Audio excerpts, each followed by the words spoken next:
अस्सलाम वालेकुम defence lovers friends, defence updates में पाकिस्तान एयर फोर्स के नेक्स्ट जनरेशन फाइटर प्रोग्राम से मुतालिक खबर पर बात करेंगे। अमेरिका की तुर्की के लिए मिसाइल्स की मंजूरी, मिस्र के लिए कार्गो तैयारे, नेदरलैंड समेत दीगर अहम बैन अवी दिफाई खबरें भी इस वीडियो में शामिल होंगी। So let's start.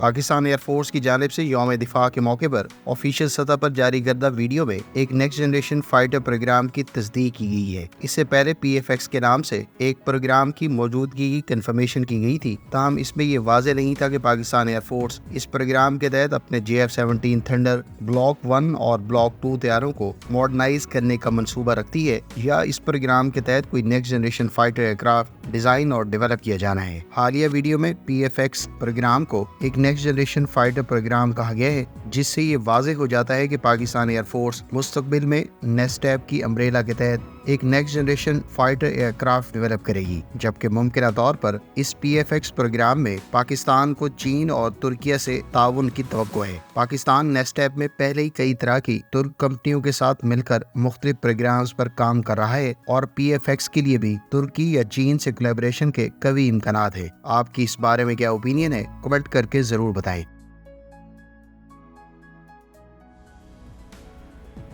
चीन की पीपल्स लिबरेशन आर्मी एयरफोर्स के Y-20 हैवी ट्रांसपोर्ट एयरक्राफ्ट ने मिस्र में जारी इजिप्ट इंटरनेशनल एयर शो में हिस्सा लिया है। इस दौरान इस तैयारे ने अपनी पहली बैनुल-अक़वामी फिजाई कारकर्दगी का मुजाहरा किया है। इस शो में चीन अपनी दिफाई सनत के कई जदीद तरीन हथियारों और टेक्नोलॉजीज की नुमाइश भी कर रहा है, जिससे चीन और मिस्र के दरमियान बढ़ते हुए फौजी ताल्लुकात और अमली ताउन को उजागर किया गया है। पीपल्स लिबरेशन आर्मी एयरफोर्स के Y-20 एयरक्राफ्ट के बारे में कहा गया है कि इसने 6 मुख्तलिफ मनूवर्स कंडक्ट किए हैं, जिसमें शार्प टर्न, फौरी लैंडिंग और एयरक्राफ्ट का क्विक टेक ऑफ और लैंडिंग शामिल है। हुकाम के मुताबिक इस तरह की बेहतरीन महारत की अक्कासी Y-20 एयरक्राफ्ट की वर्सटाइल कारकर्दगी की अक्कासी करती है। चीन की एयरफोर्स की बागी एरोबैटिक टीम में भी अपने J-10 लड़ाका तैयारों के साथ इस एयर शो में फिजाई मुजाहरा किया है। ख्याल रहे कि चीन ने इस बैनुल-अक़वामी एयर शो के दौरान अपने कई तरह के वेपन्स भी एक्सपोर्ट कस्टमर्स को ऑफर किए हैं, जिसमें मुख्तलिफ तरह के ड्रोन्स, मिसाइल्स और हेलीकॉप्टर्स के अलावा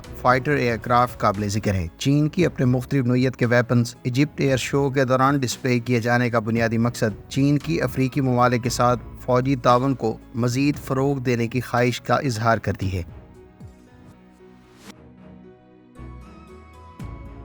अमरीकी हुकूमत की जानिब से तुर्की के लिए $90 मिलियन के मिसाइल्स की फरोख्त की मंजूरी दे दी गई है। मीडिया रिपोर्ट्स के मुताबिक अमरीका की जानिब से मंजूर करदा इस डील के तहत तुर्की की अडा क्लास कॉर्वेट्स की एयर डिफेंस कैपेबिलिटीज को मजीद स्ट्रेंथन करने के लिए नए RIM-116 मिसाइल्स अमरीका की जानिब से तुर्किया को प्रोवाइड किए जाएंगे। तुर्क नेवी की जानिब से टोटल 94 RIM-116 मिसाइल्स के साथ 3 टेलीमेट्री मिसाइल्स MK-47, MOD-9 और स्टोरेज कंटेनर्स ऑर्डर किए गए थे, जिन्हें अब अडा क्लास कॉर्वेट्स पर इस्तेमाल किया जाएगा। मीडिया रिपोर्ट्स के मुताबिक मुतवक्किल डिलीवरी का शेड्यूल जारी नहीं किया गया, ताहम तुर्की इन सिस्टम्स को अब से कुछ अर्सा पहले अपनी I क्लास फ्रिगेट्स के लिए अक्वायर करना चाहता था, ताहम इस मंसूबे को उस वक्त पाया तकमील तक नहीं पहुंचाया जा सका था, जिसकी बुनियादी वजह अमरीका की जानिब से आयद करदा पाबंदियां थी। तुर्की ने बाद में अपनी I क्लास फ्रिगेट्स पर 35 मिलीमीटर के मकामी गोगदनीज क्लोज इन वेपन सिस्टम्स को इन शिप्स पर इस्तेमाल करने का फैसला किया था। RIM-116 बुनियादी तौर पर एक सॉलिड फ्यूल मिसाइल है, जिसकी रेंज 9 किलोमीटर बताई जाती है। इस मिसाइल को रडार और इंफ्रारेड सेंसर से गाइड किया जाता है, जो FIM-92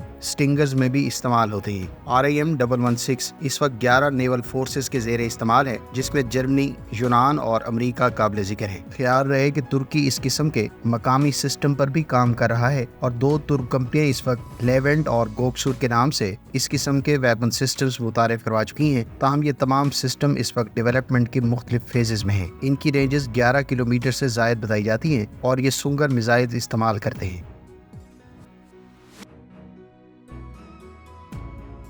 فرینڈز نیدرلینڈز کی جانب سے اپنی نیوی کے لیے 2 ایڈیشنل فریگیٹس کے علاوہ 6 مزید ہیلی کاپٹرز ایکوائر کرنے کا فیصلہ کیا گیا ہے۔ ڈچ منسٹری آف ڈیفنس کی جانب سے اس بارے میں ایڈیشنل فنڈنگ جاری کی گئی ہے، جس کے تحت 2 ایڈیشنل اینٹی سبمرین وارفیئر فریگیٹس اور 6 مزید NH-90 ہیلی کاپٹرز ایکوائر کیے جائیں گے۔ ڈچ منسٹری آف ڈیفنس کے حکام کا کہنا ہے کہ ان شپس اور ہیلی کاپٹرز کی ایکوزیشن کا بنیادی مقصد نہ صرف نیوی کی فیوچر ریکوائرمنٹس کو فلفل کرنا ہے، بلکہ نیٹو کی لانگ ٹرم ریکوائرمنٹس بھی ان ایکوزیشن سے فلفل کی جا سکیں گی۔ خیال رہے کہ نیدرلینڈز پہلے ہی 23 NH-90 ہیلی کاپٹرز اپنی نیوی اور 2 اینٹی سبمرین وارفیئر فریگیٹس ایکوائر کر چکا ہے، جبکہ حالیہ ایکوزیشن کے اعلان کے ساتھ ہی ہیلی کاپٹرز کی تعداد 25 اور فریگیٹس کی تعداد 4 ہو جائے گی۔ ادھر ڈچ آرمی کے لیے بھی جرمن ساختہ 46 نئے لیپرڈ 2A8 مین بیٹل ٹینکس ایکوائر کیے جا رہے ہیں، جبکہ 6 مزید کی آپشن بھی رکھی گئی ہے۔ رائل نیدرلینڈز ایئر فورس آنے والے عرصے میں 6 مزید F-35A اسٹیلتھ ایئر کرافٹ بھی حاصل کر لے گی۔ نیدرلینڈز کی نیوی کے لیے ایکوائر کی جانے والی ان 2 ایڈیشنل فریگیٹس اور 6 ہیلی کاپٹرز پر آنے والی ایڈیشنل مالیت 2.4 ارب یوروز بتائی گئی ہے۔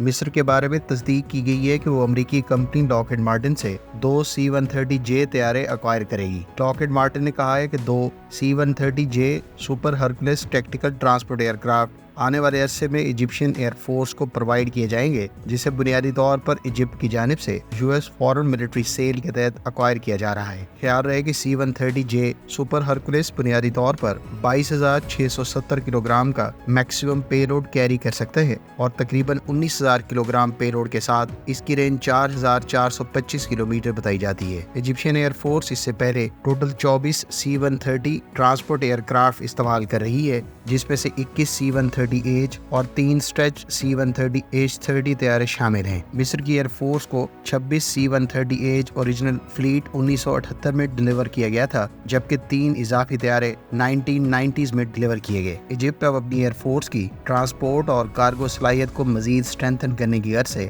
2 نئے C-130J super Hercules aircraft acquire کر رہا ہے۔ لاکہیڈ مارٹن کا کہنا ہے کہ اب تک 545 طیارے مختلف دنیا کی افواج کے زیر استعمال ہیں۔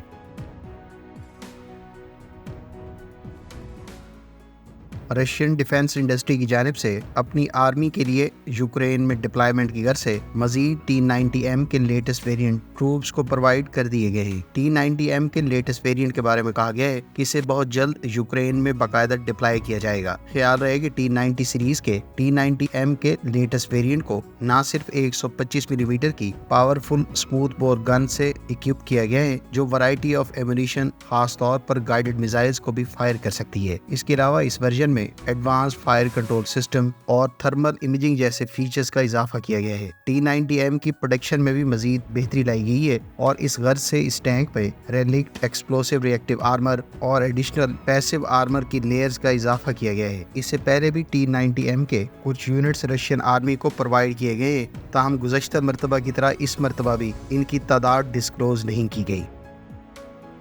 فرینڈز، یہ تھیں آج کی ڈیفنس اپڈیٹس۔ امید ہے اس ویڈیو سے آپ کی معلومات میں اضافہ ہوگا۔ ملتے ہیں نیکسٹ ویڈیو کے ساتھ، اپنی دعاؤں میں یاد رکھیے گا۔ اللہ حافظ۔ پاکستان زندہ باد۔